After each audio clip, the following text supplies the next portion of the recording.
what is your foundation that keeps you whole, you know, that allows you to have a consistent practice, that allows you to be, to fill your tank. Like, what fills your tank?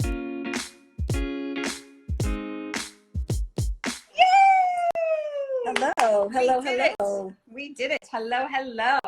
Hi, hi. How are you?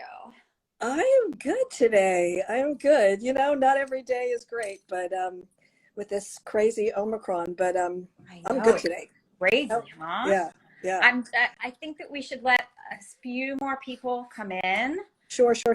And I was just talking about how I'm so thrilled that we're doing this because, and of course we want to answer people's questions.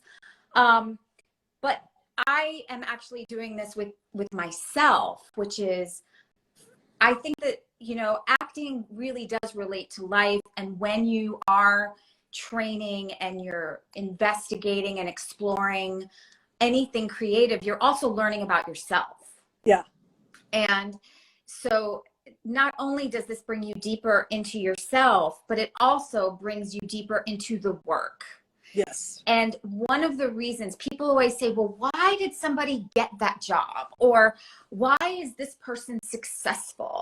And one of the beautiful things, I think, is that when someone really learns to tap in to themselves and find something within themselves, and they're able to share that, not an idea of it, but truly share their love and joy, other people recognize that within themselves. Yeah. And totally. you become moved. Yeah. You become moved. Yeah. And so everybody's like, what's the magic sauce? And the magic sauce is really within. And that's, I think, a lot of what we're going to talk about today is about not asking, well, how do I get to be like that person? Because your special sauce is not that person. Your special sauce is in you. Right? Yeah. I mean, I think there's a sense of some kind of magical thinking around that. And I love the notion of magic and in all of this, because the magic is really in how you tap into that in yourself and how you bring that to your audience, you know, and your audience can be an audience on stage. It can be, your you know, people watching your self-tape, people in the industry, but everybody, especially now, wants to be around humans who are offering something fully and are bringing joy and are bringing a sense of collaboration and who are being generous in that work. I mean, nobody wants to be around or hire somebody who is living in fear or is bringing all of that kind of desperation or need to the work. You know, They want to hire somebody who they want to be around, especially these days. And so what is that for each of you? Like, what is that thing that allows you to be seen, allows you to get rid of, you know, we should talk about what those notions are of what it means to be successful, what it means to bring something to the story, to book work. I was, you know, you told me about Nicholas Wilton. Yes, about the Art to Life podcast. The Art to Life, ART2, the number 2 life. And I had, someone had just told me about that this past weekend, and I loved it. And something that he said, which I loved, which was, I'm going to read it: all the information I need to create my art will be provided by making my art. Yeah. You know, which I just think, I mean, I think he was saying that based on a particular podcast, but what I loved about that was that this takes so much trust. Like, there's self-care work to do, there's exploration work to do, there's magical work to do, and all of that. But if you can figure out a way to trust that what you have to bring is enough, and that by bringing that with an incredible love and joy of the work that is infectious and makes people want to follow you anywhere, is enough, and that you offer that in the spirit of generosity, where it's not like, I hope you love me, I hope you'll book me. You know, your job is to elevate the material. Your job is to bring that sense of real, of your art, you know, and to say, this is my art, this is my voice, this is my humanity. I am going to offer that to you, and I hope it's useful. And there's something freeing and joyous in all of that. You know, and imagine being able to do that work in your self-tape, in your auditions, in your career engagements, all of that from that place. And it's not easy. My God, it's not easy. but it's Well, like listen, changes everything. I have a page of notes, just like notes about this, because I'm obsessed with this subject, really obsessed. And Cool. Yeah. it is really about becoming an offering. You said an offer, you become the offering. You walk in and you become the offering, and then you let it go, and you are just open to the offerings that come in. Yeah. Instead of grasping for them. Everything beautiful that happened in my life came to me because I was ready, but not because I was hustling. It came to me because I worked at my art, at something I loved and I was passionate about, and people found me that way. Yep. And I was ready for the opportunities when they came. Really, when you think about the really amazing things that happened in your life, it did happen by these kind of crazy connections. You know, it didn't happen because you like grinded and your head was like this. It probably came when you were like, oh, I get this role is so beautiful and I'm going to go and just enjoy this, you know? And Yeah. you went in and you enjoyed it, and then you, then you let it go, because there is that song, you know, hold on loosely, but don't let it go. It's like you can strangle something. Yeah. Yeah. Yeah. You know, and I wonder what that feels like for people. Steve and I, my partner, Steve Braun, and I were talking this morning about what it's like for people these days, you know, and I have some of that as well, that you feel like you're just outside of it, that you used to have a career that was easier to forge and navigate and things came more easily. And now there's such a sense over this last 2 years of disconnection, disenfranchisement, you know, not getting the auditions, not having an agent, or having your agent having dropped you. You can speak to that more than I can. Yeah. And to feel sort of like out in the desert, you know. So what do you do? I mean, we both have ideas about that. When it's, you know, it's not even about bringing freedom and joy to your auditions. You're not getting auditions. Like, what do you do when you feel like you're out in the desert? I have You a know? few, I mean, look, I mean, there's so many ways we can go with this conversation. Yeah. But there's stories that we tell ourselves that need to be dropped, right? Yeah. If a story that you're telling yourself is stopping you or creating some sort of unease, you have to realize that's a story that you're telling yourself. Yeah. And then also, I believe that, exactly to your point of what you're talking about, most of the suffering that happens from what you're saying is because someone is holding on so tightly to the past. So you must not talk about, well, but back then, you know, I have actors who said that to me. Well, I used to go out a lot. And I'm like, you used to be a different person. You were 5 years younger and you played different roles. And so if you are still thinking you're that person, there is not a connection happening with who you truly are now, which is why I say you always have to be working at your craft, because you have to be figuring out who you are in the present. Yeah, no, I love that. There's an actor who I love, and I was, you know, helping him sort of try to decide if he wanted to even do this anymore. Do you know what I mean? He was like, and he had been a series regular on a network show, and he had booked a lot of so those Hallmark movies, but that was when he was 35, and now he's 43, and he is a different person. And he was like holding on to that. His agents were holding on to that. Casting directors who knew him were holding on to that. And it wasn't until we really started to identify who he is now. And I believe, maybe because I'm older, but I really believe, and I know you do too, that as we get older, like, you know, we get richer and deeper and we understand ourselves more, but we have to, like, we can't stall out in who we used to be. And once he started figuring out, we started figuring out together, you know, who he is now and how great that is and how different that is. And then he educated his agent, he dropped his manager, he just signed with a new manager because the new manager was like, oh, yeah. And a couple casting people he reached out to were like, oh, I wondered what happened to you. He goes, I've been right here. But he hadn't shown up as himself, for himself fully. And he's finding out, like, who that is again. And there's such freedom in that, and that ownership of self. And we're all having to come to a reckoning during this pandemic. At some point, I know I did mine last year, and I'm continuing to, is to, like, what this means to us, because I also believe that there has to be a sense of going back to your why. Like, why are you doing this?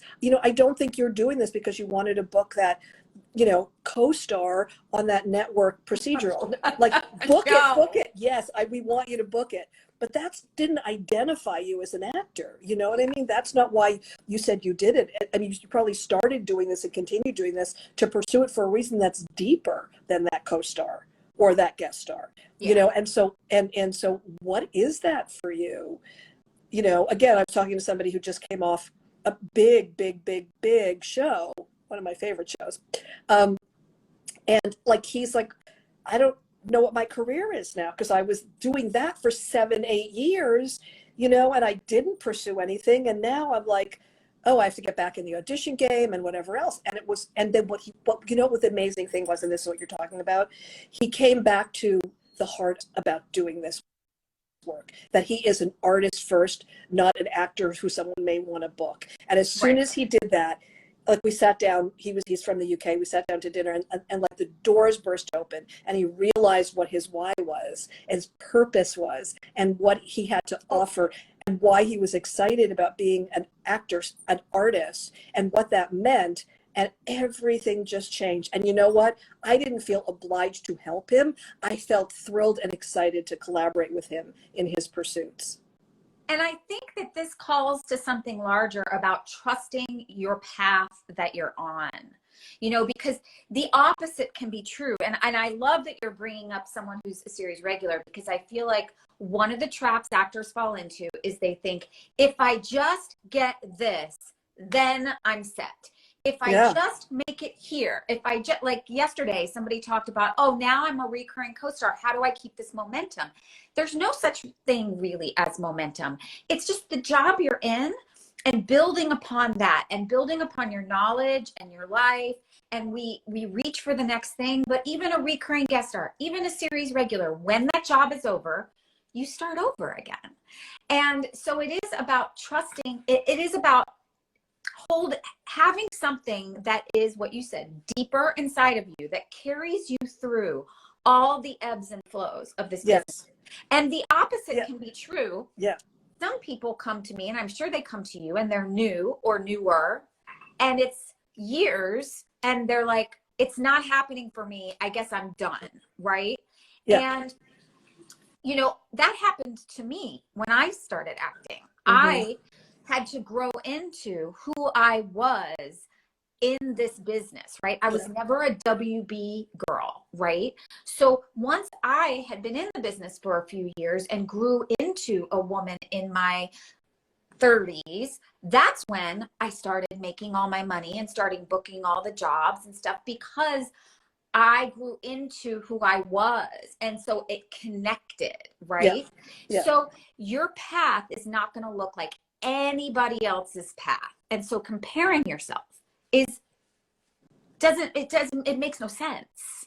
No, you could be inspired by other people's journeys, and realize that everybody, there are people who you like, oh, I love what they're doing, but it's really like, what is that actor doing that's helping them, realize their own path, their own voice, their own identity in all of this, and I think that's really important. And we all do that. I think everybody needs to understand that, whether you just decided you want to be an actor yesterday, or you were a series regular, or you are, you were talking about, like, worrying about, like, well, what's the next step in all of this?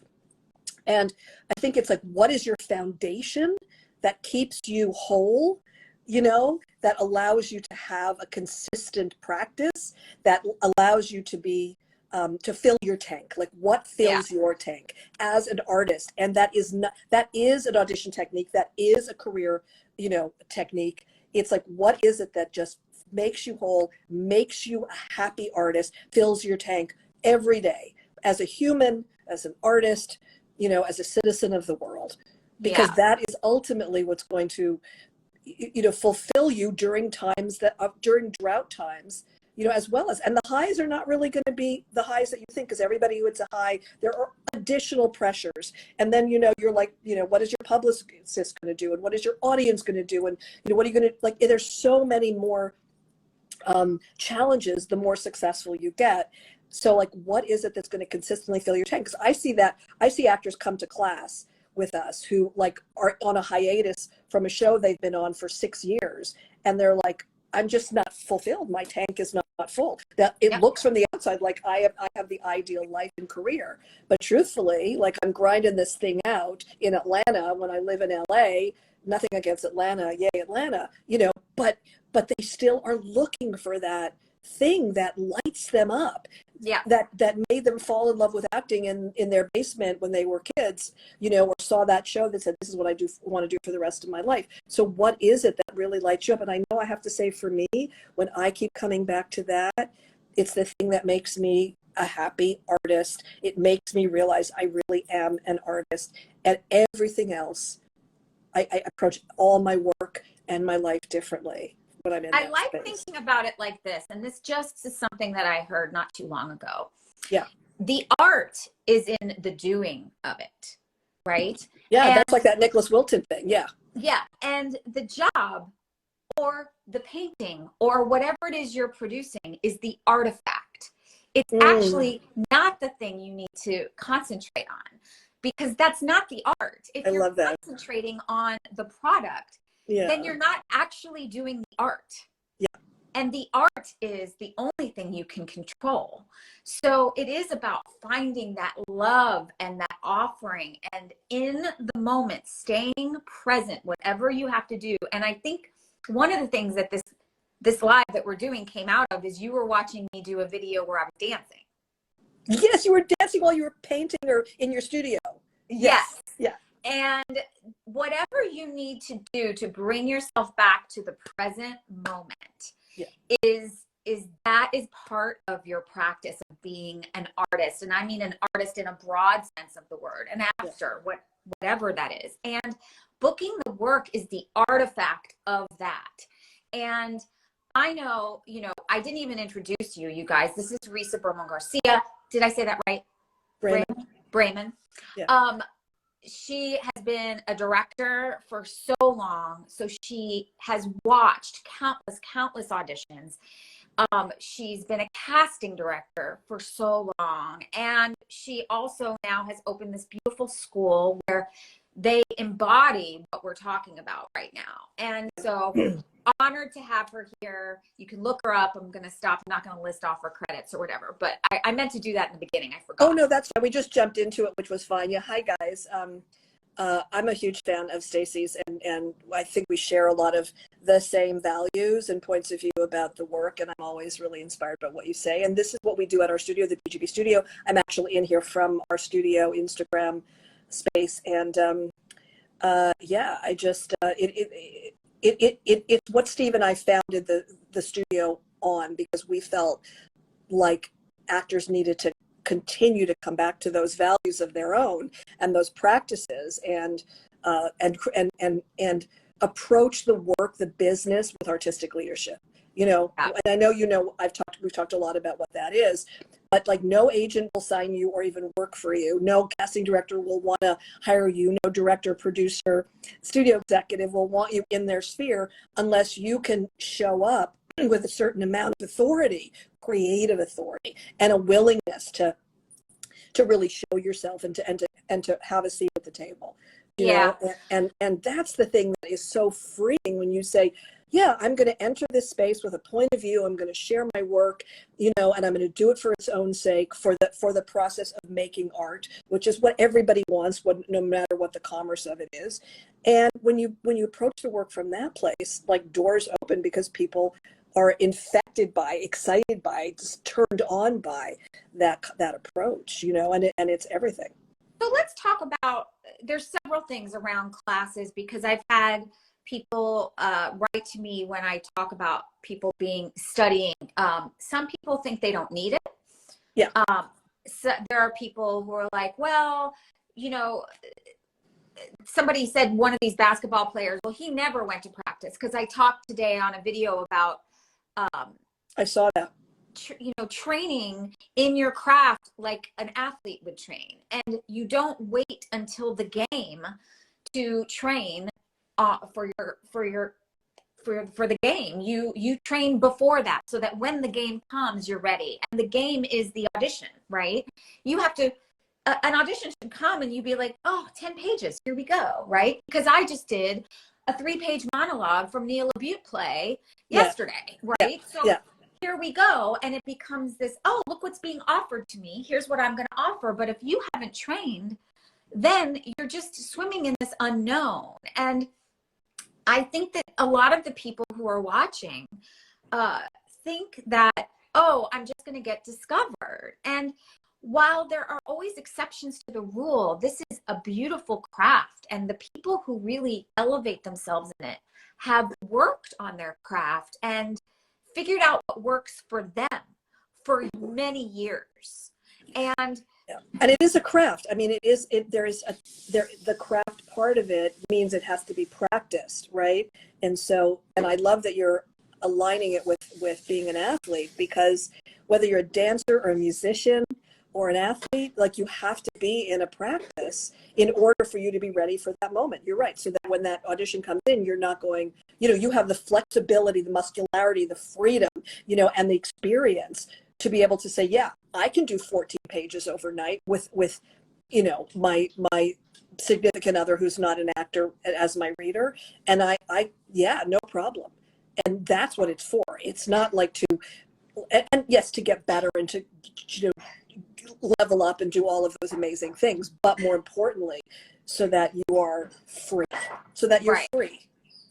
So this comes to a question where people are saying, well, I don't have the money to do this. I don't have the funds to study. And so I need to get an agent and book work, and then I'll study. So they want to do it backwards. What would you say to that? It's a big question, and I know that it's a huge issue, and I want to be really empathic to that concern, because we're all like, money is not something that's coming easily to very many people. These last 2 years, it's amazing that especially artists, actors, who are, independent, have been able to survive in all of this. So, I'm sympathetic to that, empathic to that. I get how vulnerable it makes people feel when they don't have the money to do that thing. Mm-hmm. But I just believe that you've got to find a way to be in this practice, whatever that is. You've got to figure out for yourself what you can do to be alive in the work. And it can take wait. I want to say something. Somebody just said, I think classes need to be more affordable. And so I want to speak to that. Okay. Because a lot of actors get very upset if they feel like someone is charging for their time.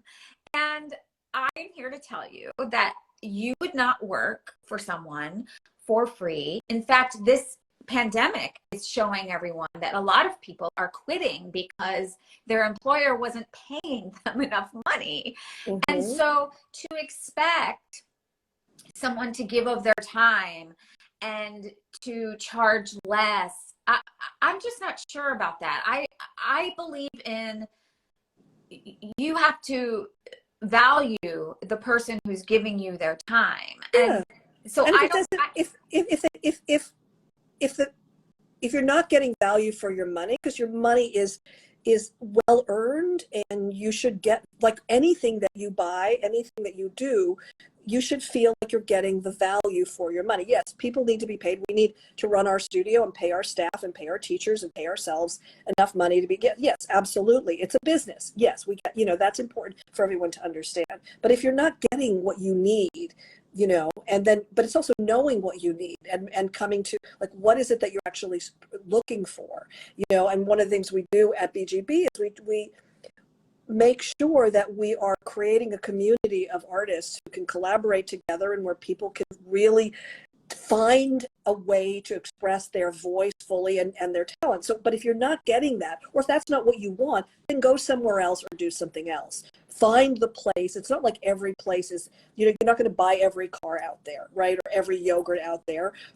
Or love every movie out there that you pay money for. You're going to, you need to find that place that is fulfilling you, and to really trust your instincts and your guts on that.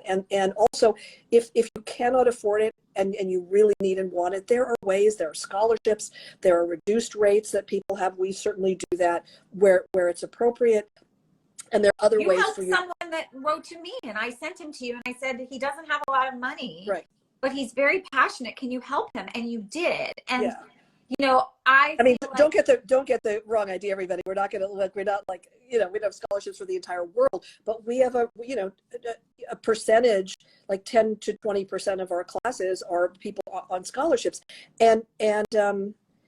and also, if for some reason that still doesn't work for you, and I'm saying this not because I, don't believe that people should be in class. I do. Find a community of artists where you get together and you create work together, right? And where you collaborate together. And I know so many actors who are getting on Zoom and writing together and creating together and reading plays out loud together and do theater. And whether people are still doing it on Zoom, but they're back in person. Find ways to express your voice as an actor and do it in a number of ways, because it also gets very lonely and very scary.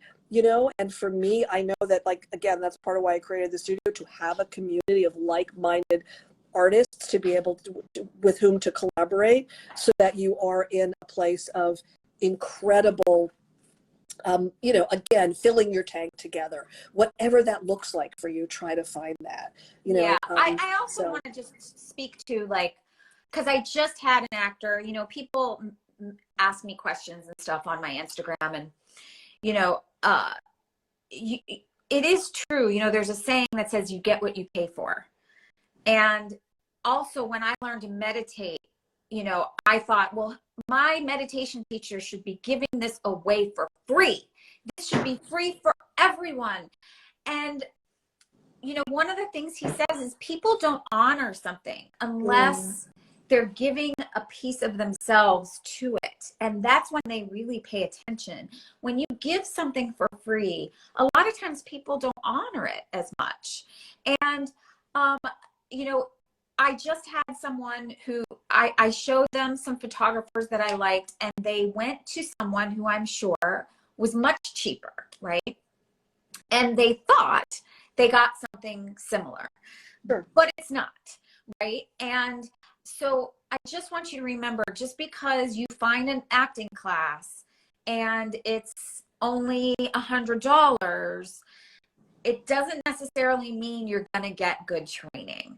And so one of the things I always say is you must do your research with these places. I don't know if you allow people to audit, but a lot of places will let you sit in on a class. I know that sometimes people say, hey, what do you think about this class or this class? And there are places out there that are hard sellers. They don't really like that. They're very pushy, especially this one school, and also very expensive. So I think on both sides, like a super, super cheap class is not necessarily great, and a super, super expensive class does not make it better. No, we actually don't do live audits. We do this because thing you're called protecting your students, right? Well, yeah, I mean, the work is during the pandemic, it's impossible, but also, the work that we do in class is very intimate and personal. We want people to feel like they can be vulnerable and bring themselves to the work. And if people are looking at that, we've never had an issue with that, because we are a concierge service. We go actor by actor and take care of every single actor. So, for us, it's like, what do you need to do the work, your best work, and how can we help, and how can we, provide for that? But, I also think, and I just want to say this one last thing about the money thing, again, being really sensitive to everybody's needs. There are ways to budget that in, and it's about really what where you can find space for those values, for that investment. I'm not saying be a class rat and be in class for 20 years without any, because listen, we know people who are in class just because it's the only place they get to act and they love it, and they're, a mom of 3, and this is their, that's great, because they know that things will shift and they'll get back out in the world and, and figure out who they are and find that kind of, career trajectory, and class is a great thing for that. But I would just encourage you to just take a look at your values and just say, where can you find a little extra money for class? And then where can you find a home and a creative space, and see if there is any help you can get from that community. We actually have one class that have come together to pay for another actor in class collectively for 3 months because they want her to stay there and she can't afford it. And they're paying That's for amazing. Yeah, and I was like amazing. And for each person, it wasn't a whole lot, but they just wanted her to be there and be able. So again, that's finding community, that's finding support, and that's finding that kind of wonderful caretaking for each other, and that kind of generous spirit is just everything. And listen, I love yeah. finding classes. Like I have a whole list on my, it's certainly not everyone, but You I recommend people other than us? Oh my God. Why would you do that? I do, not a lot, but you're one of my favorites. I know, And I know. The thing that you all have in common is that you're very passionate about your actors. You're more. I just want to say there's this wonderful comment. I love this. BGB was amazing for me. Really opened my eyes to a number of things. A lot of it very personal. I didn't know that affected my acting, staying in the ongoing as long as I could afford it. Thank you for saying that. And I'm seeing a lot of familiar faces here and people who have been. God, I get thanked all the time. Really? People find you through my list and then they thank me because they took your class. Oh, cool. So go back. I just don't want them to think that this is like a sales pitch for BGB. No. And I want to really get back to those values that we just want to share with you guys, because we practice it ourselves, you and Steve and me and everybody at the studio and in your world, and just reminding ourselves of some of these things that are so easy to forget when we're in survival mode. Yes. And how hard it is to like build the full potential of your artistic power, to fill your tank and to be of service, and to really allow yourself that space in order to be a creative being, So we just had a question. I have two actually, because people are asking about online classes with you. Oh, okay. So I don't know which one to ask first, but one person put in the questions that he's at home and he's doing monologues at home, and is that enough? And my answer would be, it's great that you're doing that, yeah, but probably not to the level of making this your career. So for me as an agent, that would not be enough for me to take someone, because I'm going to assume, now I might be wrong, if you haven't been watched by someone, right? And classes are almost like being on set, because when you're on set, nobody acts alone. You have a director that directs you. And mm-hmm. That is very much like being in class. You have someone who's watching you and directs you.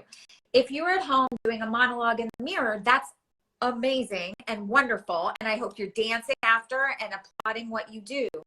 But you really do need an eye to watch, to say, yes, and this is where you could improve. Or yes, I don't quite believe you here. Have you gone into who you are in this and found yourself within this material? And so there's that. And then also, I'm curious to know what you feel about online classes versus in-person classes, because I feel like and I haven't been on an online class, but I feel like there's a huge difference. But you have seemed to find this wonderful magic in it. But can you talk to both of those things? Yeah, I mean, just to speak to the second thing, because that's the last thing you said, when the pandemic hit, we thought we were going to have to close down on March 16th, but we just jumped to online, and we, like everybody else, were like, Zoom, what is that? I mean, we had been Zooming for a while, because we actually were Zooming with our Atlanta class and other people and, whatever, but we suddenly were all living on Zoom, and none of us had any faith that this was going to work. And we were blown away because it did work, and it still works. And you should come visit a class. I would love to. You should sit on one of Steve's classes. And I'll arrange for that, because he's teaching from Vancouver right now. He's in Vancouver, and all his stuff is online. And Corey Parker's one of our amazing teachers, lives in Memphis, and we have 2 teachers living in Australia. And I have to tell you, I was blown away, because the kind of work where people were home in their pajamas with their tea or their wine or whatever they were doing, with their kids running in and out and their dogs and their cats standing in front of them, and they were just like, everybody gave up being performative. And they Wow. started to just be, and they were having, it's hard to imagine, but here you and I are having a conversation. People were doing really intimate work without any sense of I'm standing up in front of people and I'm performing, and it helped the whole self-tape situation, because there you are again, like in the virtual space. I was amazed. And in my classes, we created short films on Zoom. People were writing and creating and just, again, filling their tank. We were so desperate to come back to something human together. But I saw and continue to see an extraordinary connection, artistry, vulnerability, presence, in a way that you forget that there's an actor in Australia acting with an actor in Atlanta in an intimate scene. They've never met each other. And what's been really interesting is as people have come back to be in person, because we are back in person, we're being careful with Omicron, and you have to be vaccinated and boosted and wear masks unless you're up working, because we're trying to be really, really careful in all of this. Meeting people who I was on Zoom with for a year and a half, and then they're in the, like, oh my God, you're short and you're tall and you're three-dimensional. It's been really wonderful to work that way. But I find value in both of it. And I think that if you're not in Los Angeles and you want to work, in a professional way with people from around the world through us, there's that. And if you're in Los Angeles and you feel like you're safer on Zoom, you do that. And if you want to be in the room, you come in the room. And even in our 8-week classes, we do both, because we want to do some self-tape work and some virtual work and combine it with the in-person stuff. So we're doing a hybrid of all of that together, and it's all great. It's all great. So I feel like online classes can be extraordinary. They have to be well managed and cared for, but it's the craziest thing. I don't want to live in the virtual world forever, but I love what happens in there, and I also love what happens in the three-dimensional space. So I want to ask you a question. So when you are teaching your class, yeah, and you are watching the work, mm-hmm. can you tell the people who are in their joy and Yes. people who are not in their joy? I love that question. It's great. Yes. And that's what I think inherently all of our teachers, because they're amazing people, that's what you go for. And that's what I go for as a director or a casting director, because what is that joy? It means you're living in the absolute ultimate presence of the work, of the relationship that you're forging, of that connection in real time. The stuff we all respond to in the movies and TV shows and plays we watch, like that to me, that gives an actor joy, to trust that and be fully in that and brave enough and free enough to enter the work that way. That is the goal. That is the hope. And so what does it look like when someone's not in their joy? Well, they're in their head, as actors say all the time, meaning they're worrying about other external forces. They're keeping themselves from that presence with another person. So they get physically tight often. They seem like they're not there. The work gets kind of stale, or it doesn't feel present, doesn't feel like it's happening. It feels like it's either manipulated or practiced in a way where it's overstudied, the way any performance is. And so our goal is to let go of all of that, and bring people back to the present moment. And that's what we try to do when we're in front of a camera, on stage, on a sound stage, on set, in a rehearsal, in an audition, in a self-tape. It's that practice of presence that is the thing that when actors do that, they say, however that is, however you guys feel it, is, oh my God, like that's it. That's the thing that fired me up in the first place. That's why I'm here doing this thing. It is joyous. It is free. It is alive, right? It's just all of that magic. That's the magic. We talked magic early, like that's the real magic. The flow. So, the flow. Magic flow. And surrendering yourself to that. Yeah. So when I was in acting class way back in the olden ages, Sandy Meisner used to yell from the audience, and he would say, "Fake." Well, that's harsh, right? Yeah, but that is harsh. So when you see that, do you stop the actor, and how do you get them back into the present moment? Like, how do you get them back into their joy for that scene? Well, often you'll let the scene go. I mean, sometimes I will intervene and say something, or I'll stop somebody, but mostly it's about, allowing a scene to happen a few times so that you can, redirect it as needed. We use improv a lot. And I don't mean comedy, funny improv stuff. It's just improvising the scene, which I encourage for self-taping as well, so that you can really find it and feel it in real time. We use a lot of Meisner repetition. And it's funny because people come to the work often with a different, I can tell like where somebody has studied Meisner in town or in New York, because everyone approaches a different way. I love the way that we approach it because it's really just about the practice of presence.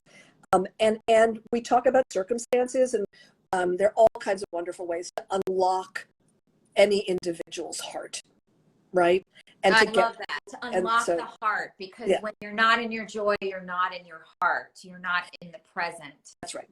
That's right. And I think that's what we want to be doing in the work, which is why we want to be in the work wherever and however we can. So again, I offer that to any of you listening. What does that mean for you, each of you, to be in the work itself and in the most joyous way? And boy, by the way, the self-tape can be really cool and joyous and wonderful, and I feel like it must, in some ways it must be. What was the question you had before we got into? Well, wait, I have something, and if I don't ask it, I'm going to forget. Yeah. So, and I'm asking this question because I have because when you are casting something, and an actor comes in and you see that they are clearly stuck in their head, meaning not in their joy, not present. What is the difference between what you do as a casting director versus what you do as a teacher in those moments? The only difference is time. Yeah.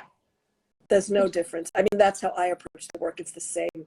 And it all comes from my director hat, It's like, how can we together figure this out? How can I meet you in the work and find a way to get right inside the work and get rid of all the things like you're standing there in high heels and your skirt is too tight and you're uncomfortable, or you're trying to remember your lines, or you've practiced them a certain way, or you're really nervous. Like, all of it is the same. Let's get back to the story we're telling. Let's get back to the relationship that we have. But sometimes you don't have the time. You don't have the time. So this is where I'm getting to. Yeah. What I'm getting to is, if you have called in 10 girls, right, 10 women, and they come in, and 5 of them have come in their joy, and you've written your notes, and you're like, oh yes, definitely producers. And then someone comes in and they're clearly in their head.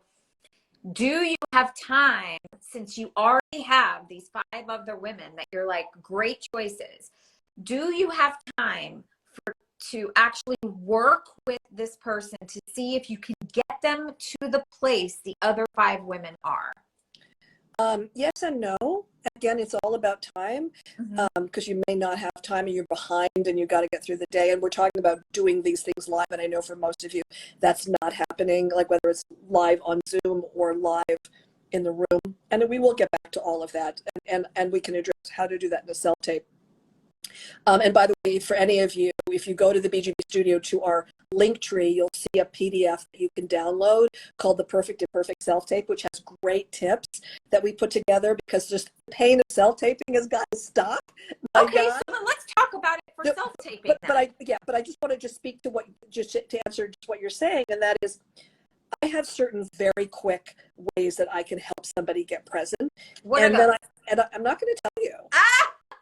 I'm not going to tell you. First of all, we don't have time, and secondly, it's not really that useful. But my point is, I've been doing this for decades, and there are ways that I can try to access an actor. But sometimes, honestly, it gets exhausting, and you don't have the time or the energy to be able to do that for every single person. But this is my point. My point is that class is important. Yeah. I mean, class practice.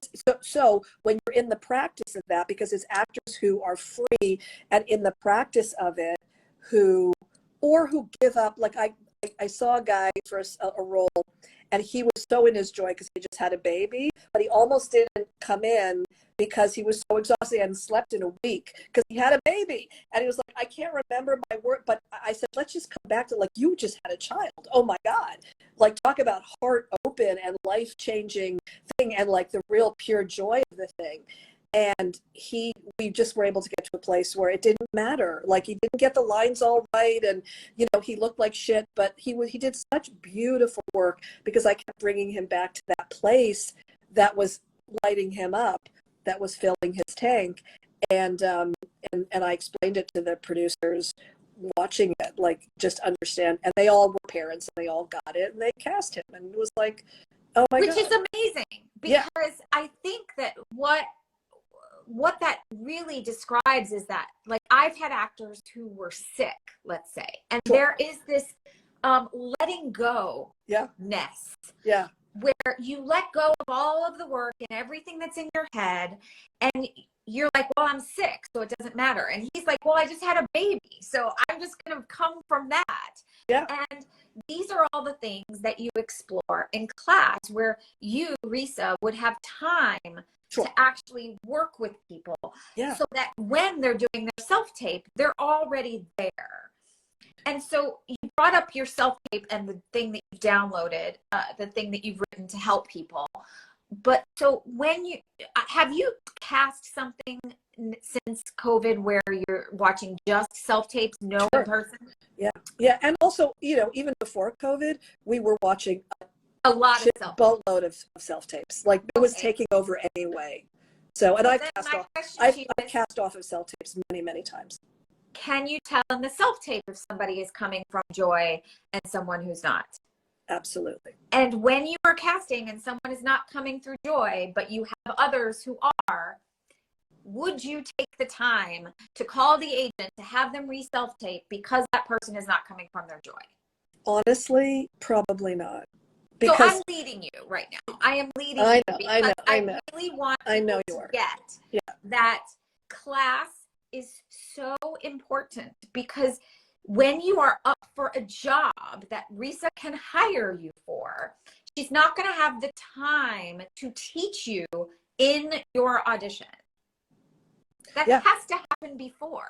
It's nobody's job to do that. It's nobody's not a director, not a showrunner, not a filmmaker, not a casting director. It's not their jobs to help you get there. So the self-tape is a gift in that it demands that you find your way to show up with as much freedom and joy as possible. And what that means is giving up your obsession with the technical part of it, and realizing what the real important work is, and not worrying about anything else, and allowing yourself to live in that story and in that relationship as freely and as creatively and spontaneously in the place of discovery, as possible, as you would if you were making a short film with a friend. It's got to be that loose. It's got to be that free. It's got to be that joyous. And it means, like, really shifting how you look at the work that you're doing if you get a self-tape audition. And if you're not getting those auditions, that you find a way. If that guy is doing those monologues at home alone, I say, do those monologues, but start to find a group of people, do them together, turn it into a short film, put it out there every day on your social feed, send it to friends, get feedback, turn it into a short, do a monologue challenge or a monologue series if that's what you love. Bring that, create the work so that you're alive in it. So when you wake up in the morning and you hear one more horrifying bit of news about Omicron or some celebrity dying or what's happening in the world, that you can come back to, I have something important in me that I need to express and create and be alive in, and also share with the world and change the world and affect my audience. And I promise you, over time, that kind of stuff changes how the world sees you. I've seen it with so many actors, so many creative beings. You know what I mean? And I know you have too. I mean, Steve always says this, and it's something that we talk about a lot. And I'm going to say this, and I hope it doesn't sound harsh. Acting careers are not given; they're not handed out, right? They are created by you being what we call a creative beast, right? And willing to be a leader and take authority. And I saw, Danny Steele, if you're still here, I saw this wonderful thing you said about taking responsibility for your work and your art and not expecting anybody else to, but finding that thing that is going to, light you up in what's an unforgiving and often indifferent industry, right? And think of any actor that you love. They're unique, to them, like there's no place for sameness in any of that stuff, right? They're artistic leaders. They are creative beasts. They are forging their own way. And they are, and in that, they're also, that is joyous and powerful and wonderful and alive. And I just want to tell one very quick story, because I know we're almost out of time, because this is how it affects me. So, in going through my sort of reckoning last year, I was trying to figure out what I cared about anymore, and what I wanted to do with the rest of my life. Approaching a very big birthday and trying to understand, like, what matters, like, what is my why, what is my purpose, what is my reason for doing any of this. And I went back to the artist I was in the 80s and 90s, and I started thinking about all of that and what that meant. And then I was swimming one day, because I swim every day, and it just hit me, oh, you know what, I have to walk my own walk. I have to make a film. I have to make a short film. I've made films, I've made features, I've directed television, but I thought, but it's been a while, and I devoted my heart and soul to the studio, which I love, love, love more than anything. But I also there was a part of me that wasn't fulfilled, that wasn't joyous. And soon as I knew what that film was going to be and who I was going to collaborate with, this writer, I felt like a heavy cloud was lifted, and everything opened up, and I breathed, and I was free, and I was alive, and I was happy in a different way.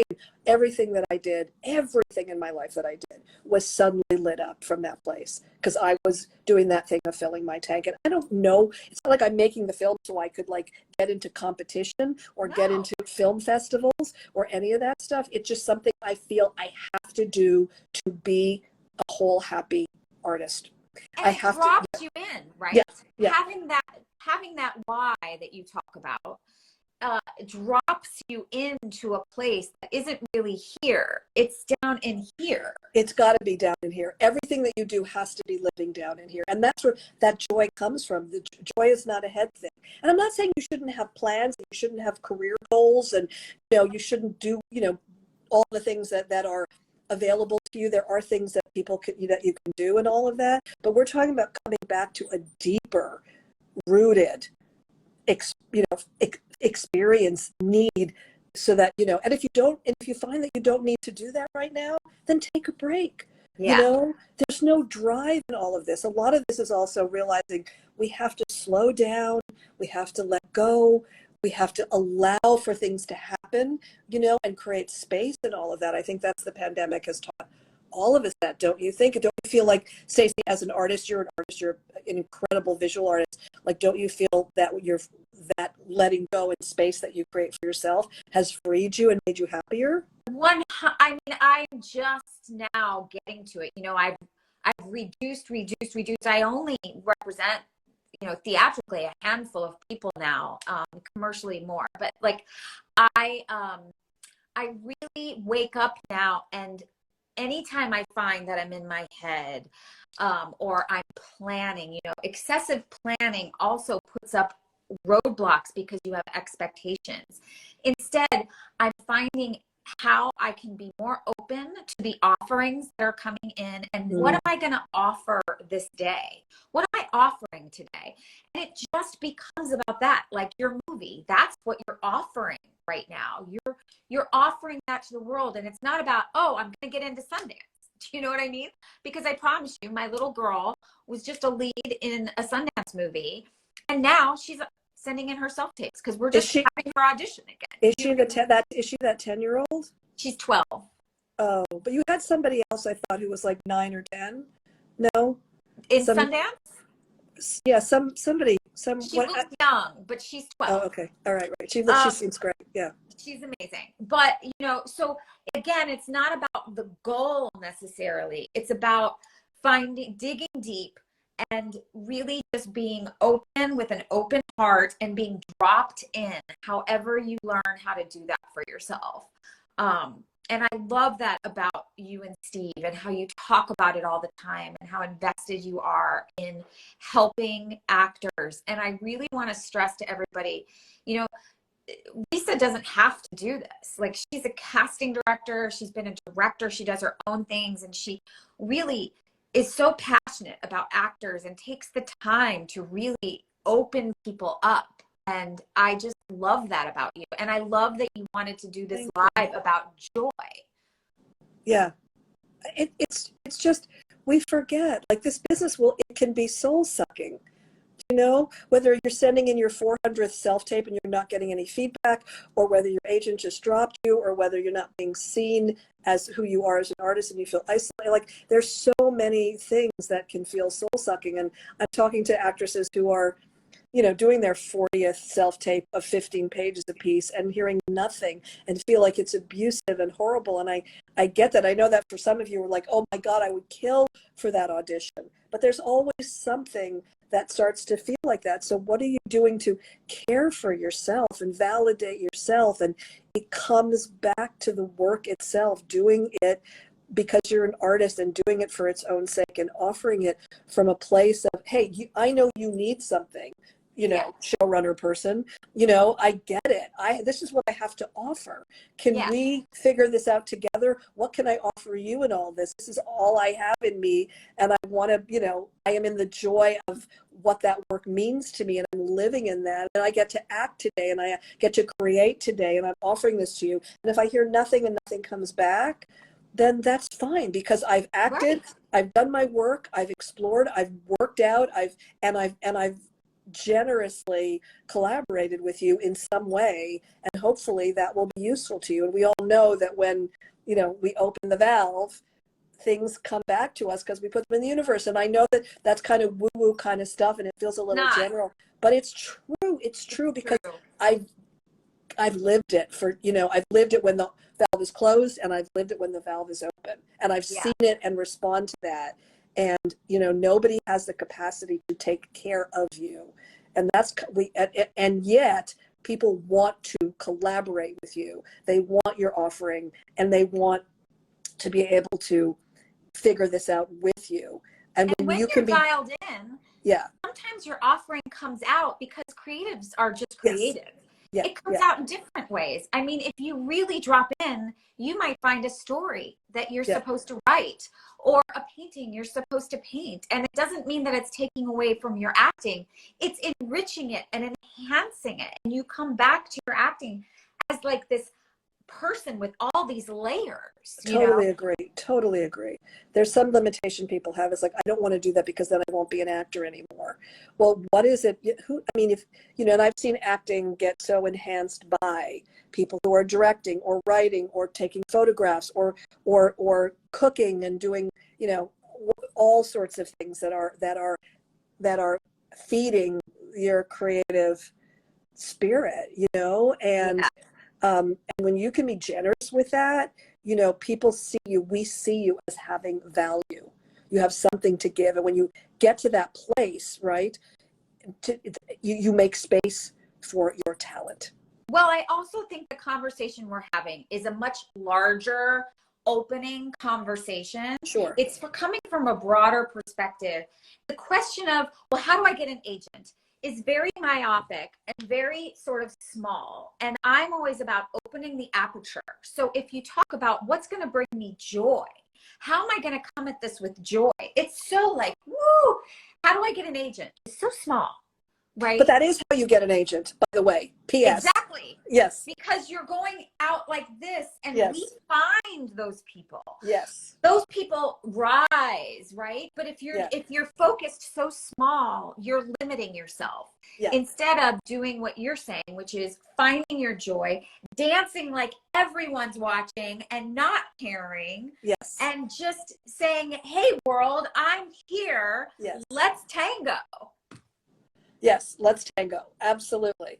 Absolutely. And that's the thing that gets everyone so excited. So I just say, let's all figure that out for ourselves and keep coming back to that. And again, find someone to tango with. Dance alone in your studio, which is what I saw you doing. That made me so happy. And I do that myself lots of times. And it's so freeing. Figure out what that is for you. And then also figure out how to dance in concert with others, because also if you practice that, whether it's in class or in other collaborations you have with fellow travelers, you start to expand that, and then your collaborations start to happen with other industry professionals. We are all humans. We are all in need. We all need joy and in our lives. We need to know who you are fully and freely, you know, and then the dance continues, and we're all doing, you know, the hora together. I don't know, you know. Yeah. I'm so honored that you spent this time with me. Me too. Likewise. Thank you for doing this. I really appreciate it. I feel lighter right now. I do too. I feel energized. Yes, I feel energized too. If there was one thing you wanted to say to everyone, one last thing you wanted to leave people with, anything? I would just say to really be kind to yourselves, you know, and find ways to take care of yourselves in all of this. We are all struggling through very unprecedented times. You know, honor yourself. You know, find things that and people who will be kind to you, and take really, really good care of yourself so you can create space to be joyous and free and to be that creative person, and trust your heart, trust your instincts, trust your talent. I love it. Find your joy, you guys. Find your joy. Dance like everyone's watching, and and enjoy that as well. So all right, Stacey, we'll sign off. Yes. Thank you. I'm going to save this right now. Please save it, so we want to post it as well. Thank you everybody for being here. And if we didn't get to your questions, you can always, you know, send us, you know, emails or DMs or whatever, and we'll answer them over time. Really, really appreciate that you're all here. Sending you all lots of love. Lots of love. Bye. Bye. One love.